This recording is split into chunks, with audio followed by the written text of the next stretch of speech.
ही जे robotic surgery आहेत त्याला काही एज रिस्ट्रिक्शन आहे का?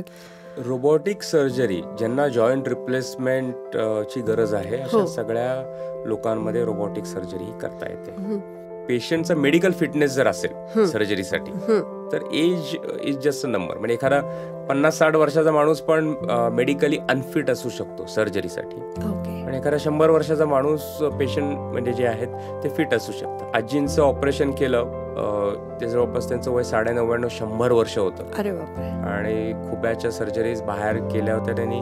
त्याच्यात कॉम्प्लिकेशन झालं आणि आम्ही तो रिवाईज करून सगळं केलं आणि 107 वर्षापर्यंत ते व्यवस्थित त्यांचं आयुष्य जगू शकले. अरे वा.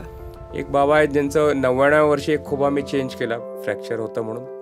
आता 104व्या वर्षी दुसऱ्या साईडचा केला, तिकडं झाला. सो ह्या वयात पण ह्या प्रोसिजर्स आपल्याला करता येतात.